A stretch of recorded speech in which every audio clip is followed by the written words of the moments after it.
November 8ஆம் தேதி உங்களுக்கு வாராகி அம்மன் தரக்கூடிய மெசேஜ் என்ன அப்படின்றத பார்க்கும்போது, இன்றைய தினத்துல உங்களுக்கு யார் மேல கோபம் இருந்தாலும் சரி, யார் மேல ஒரு மிகப்பெரிய வருத்தம் இருந்தாலும் சரி, எந்த காரியத்தின் மேல அதாவது ஒரு காரியம் செஞ்சு அது உங்களுக்கு ஃபெயிலியர் ஆயிருக்கு. அதனால ஒரு விரக்தி, அதனால ஒரு கோபம் எதுவா இருந்தாலும் சரி, வாராகி அம்மன் முன்னாடி உட்கார்ந்து ஒரு தீபம் ஏத்திக்கோங்க. உங்க வீட்ல இருந்தபடியே கூட தீபம் ஏத்தி வச்சுட்டு எந்த கோபம் இருந்தாலும் அங்க நீங்க வெளிப்படுத்துங்க.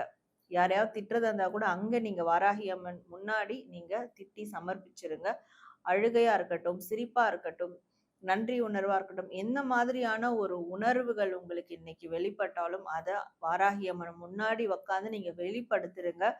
அப்படி அந்த தீபத்துக்கு முன்னாடி நீங்க உட்கார்ந்து வெளிப்படுத்தும்போது, உங்களுக்கு ஏற்பட்டிருக்க எல்லா விதமான ஒரு நெகட்டிவான ஆற்றல்களும் அதிலிருந்து வெளியேறிடும். அந்த தீபத்துல சரண்டர் ஆயிடும்.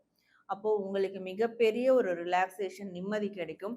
அந்த ஒரு நிம்மதியோட நீங்க வரக்கூடிய நாட்கள்ல பெஸ்ட்டான சில விஷயங்கள செய்வீங்க, செயல்படுவீங்க அப்படின்றது வராகி அம்மன் உங்களுக்கு தரக்கூடிய ஒரு மெசேஜா இருக்கு.